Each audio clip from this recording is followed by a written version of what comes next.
Continuamos en la Facultad de Historia en la UNED y estamos en la historia antigua de la península ibérica, el primer parcial. Comenzamos el tema 13. Hispania en la Guerra Civil, del 49 al 45 a.C. La guerra civil entre César y Pompeyo. La conferencia de Luca no servirá para estabilizar la situación política romana. Antes bien, la inseguridad reinante abrirá camino a la idea de que era necesario un dictador para salvar a la ciudad del caos. Esto solo podía ser Pompeyo, que se había mantenido al margen del juego político popular. Ello cristalizó en una alianza entre este y el Senado que lo nombra cónsul sine collega en el año 53. Esto no dejó a César otra alternativa que contestar con la fuerza a esta entente Pompeyo-Senado y así, en enero del 49, atravesó la frontera de Italia a la cabeza de una legión, dando comienzo a la guerra civil. El desarrollo de esta campaña nos es conocido, entre otras fuentes, al comentario del Velo Civile del propio César. Esta decisión de invadir Italia en pleno invierno y con tan exiguas fuerzas buscaba el factor sorpresa, en tanto que la estrategia de Pompeyo se basaba en un proyecto a largo plazo que comenzaba con el abandono de Italia y su traslado a Oriente para reunir allí ingentes tropas con las que llevar a cabo la reconquista de Italia. Sin embargo, esta retirada no se realizó con la rapidez necesaria y Pompeyo perdió un tiempo precioso que César utilizó en su favor con una estrategia resuelta y fulminante. César, una vez asegurado el dominio de Italia, se planteó en primer lugar asegurar el dominio de Occidente, donde existían considerables fuerzas pompeyanas que era necesario neutralizar para evitar los riesgos de una lucha futura en dos frentes. Su estrategia consistía, pues, en neutralizar las fuerzas de Pompeyo en Hispania antes de que éste tomara la iniciativa. Hispania, campo de operaciones. Hispania será uno de los principales y decisivos teatros de operaciones de la guerra civil. Ello es así por diferentes razones, como son la antigua colonización romano-itálica, la concesión de derechos de ciudadanía, la urbanización y creación de centros romanos o mixtos, o la inclusión de elementos indígenas en los ejércitos romanos que hacen que la crisis política de Roma repercuta activamente en amplias capas de la población provincial. A esta problemática política se añadirán en la península ibérica, además, los problemas derivados de la conquista y explotación de estos grupos romanos sobre una población indígena con graves desigualdades sociales y profundamente dividida en la aceptación de dominio romano. La campaña de Gerda, capitulación de la ulterior. En el año 49, Pompeyo contaba con 7 legiones en la península, a las que se añadía un nutrido grupo de auxiliares indígenas. Estos efectivos estaban a cargo de 3 legados, de Afranio, Petrello y Varrón.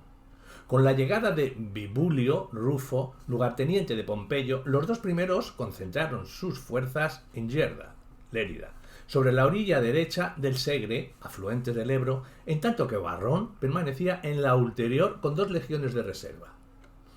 Por su parte, las tropas de César, llegadas de la Narbonense al mando de Fabio, tomaron posiciones junto al río, en la orilla opuesta, hasta la llegada de César. A su llegada, César inició una serie de operaciones de acercamiento a los indígenas que comenzaron a desertar del ejército pompeyano. Estos trataron de retroceder hacia el sur del Ebro, pero César les cortó la retirada y los cercó en Lleda, privándoles de toda posibilidad de avituallamiento. Las tropas, desmoralizadas y hambrientas, tuvieron que capitular. Ante esta derrota, Varrón pensó que el único remedio era retroceder y hacerse fuerte en Gades, pero César actuó con rapidez, proclamando un edicto para que representaciones de todas las ciudades de la provincia se reunieran con él en Córdoba. Apenas conocido este edicto, las ciudades se apresuraron a declarar su lealtad. Córdoba, Carmona e Itálica cerraron sus puertas a Varrón y Gades expulsó a la guarnición pompeyana. Todo ello obligó al legado a hacer saber a César que estaba dispuesto a entregar sus efectivos, y así, sin perder un solo hombre, César completó el desmantelamiento del ejército pompeyano en Hispania.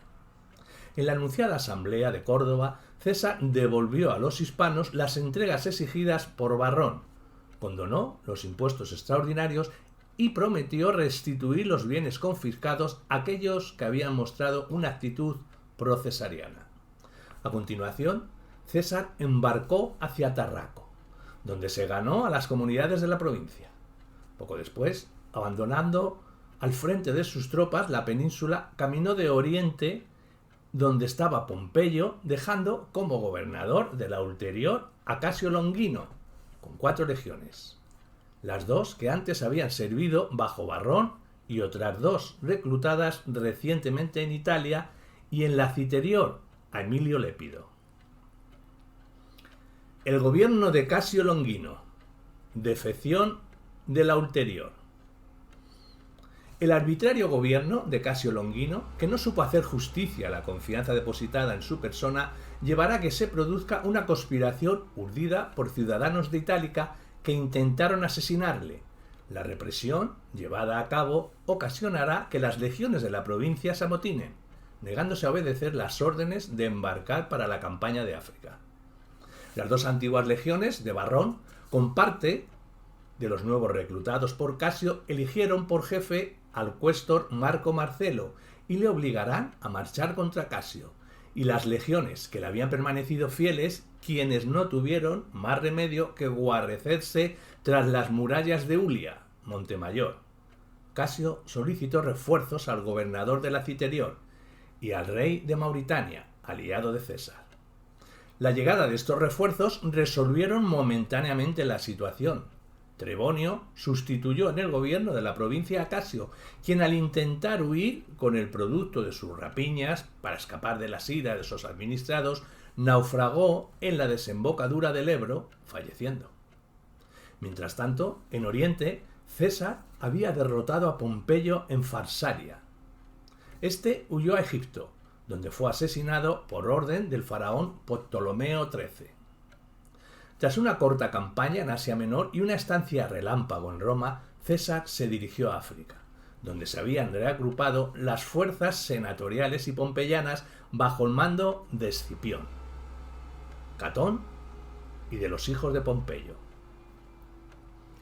El desembarco de Cneo Pompeyo en Hispania. En Hispania, el simple cambio de gobernador no fue suficiente para sofocar la rebelión. Las legiones sublevadas expulsaron al gobernador y levantaron a toda la provincia. Los ecos del motín llegaron a África y los dirigentes senatoriales convencieron a Cneo, hijo mayor de Pompeyo, para que pasara a Hispania y se pusiera al frente de las fuerzas rebeldes, aprovechando el prestigio que entre los indígenas había gozado su padre. Puso proa a las Baleares, que conquistó, si bien encontró gran resistencia en Ibiza. A continuación, Cneo desembarcó en la península conquistando Cartago Nova y siendo aclamado como imperator por los amotinados, a quienes se unieron los pocos fugitivos supervivientes que consiguieron escapar de César tras el desastre de Tapsos, entre ellos el hijo menor de Pompeyo VI. De este modo, la península se convirtió en el último foco de resistencia optimate. La campaña de Munda.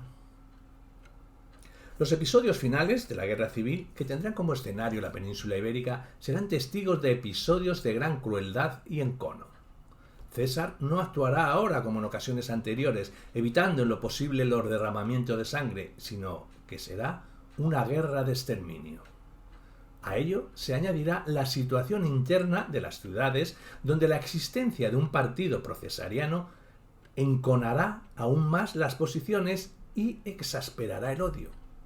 De esta manera se desarrollará en la ulterior otra guerra civil interna, provincial, en la cual las adhesiones políticas escondían conflictos sociales de la población autóctona por largo tiempo incubados.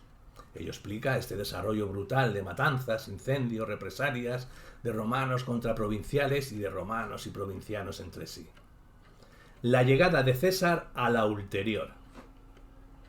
César al tener conocimiento de la sublevación, enviará en primer lugar a 2 de sus legados, que impotentes para hacer frente a las tropas pompeyanas se harán fuertes en Obulco, Pórcuna, mientras solicitaban nuevos refuerzos. César envió nuevas tropas y tras las elecciones del 46 se presentó, tras una marcha fulminante de 27 días a lo largo de la costa oriental en Obulco, comenzando inmediatamente las operaciones militares. César contaba con un ejército disciplinado, formado por 9 legiones, reforzadas por la caballería auxiliar gala con 8.000 jinetes. Por su parte, los pompeyanos habían dividido su ejército en 2 frentes, uno al mando de Ceneo, sitiada Ulia, y el otro bajo su hermano menor Sexto, defendía la capital de la provincia Córdoba.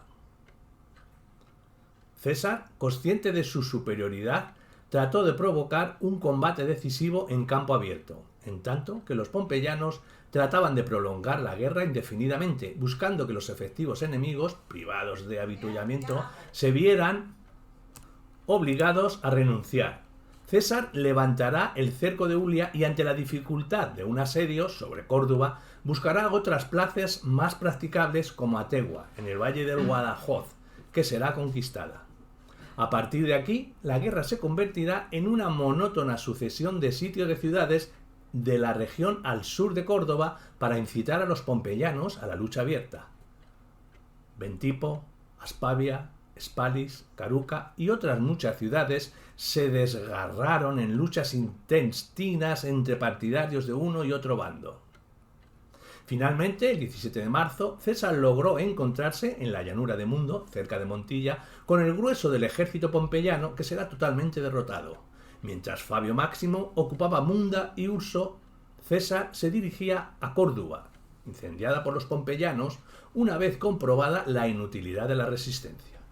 La frustrada esperanza de un rico botín desataron la furia de las tropas de César, que provocarán una gran masacre entre la población, acabando con la vida de 20.000 personas.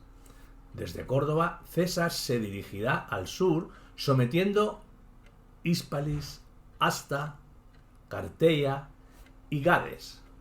Muerto Ceneo y la mayor parte de los dirigentes pompeyanos, la resistencia pompeyana cesó, si bien Sexto lograría escapar a la Celtiberia para intentar reanudar la lucha apoyada en los indígenas.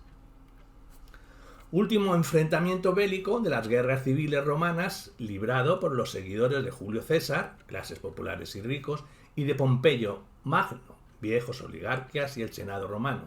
Tuvo lugar el 17 de marzo del 45 a.C. en la región bética Hispania, cerca de Munda, posiblemente Montilla, aunque algunos historiadores piensan que la batalla ocurrió cerca de Osuna o Écija, y librado por Julio César contra los hijos de Pompeyo, Ceneo y Sexto, que mantuvieron su causa tras la muerte de su padre, junto a Tito Labieno. Julio César contó con 8 legiones, entre ellas Legio III Gallica, la Legio V Alaudae, la Legio X Gemina y la Legio XIII Geminia, y 8.000 soldados de caballería, los pompeyanos con unos 70.000 hombres. La batalla comenzó de un modo igualitario por ambos bandos, cambiando la situación a favor del ejército de Julio César con el movimiento de tropas de una ala a la otra, generando la retirada de muchos soldados pompeyanos por la fuerza del ataque que se dirigió en esa zona, rompiendo el frente y entrando las tropas populares con facilidad. Cientos de soldados pompeyanos murieron en la retirada, muriendo otros en la ciudad de Munda. Después, esta victoria y la muerte de Tito Labieno y Ceneo Pompeyo Fástulo, Julio César regresó a Roma y fue nombrado dictador.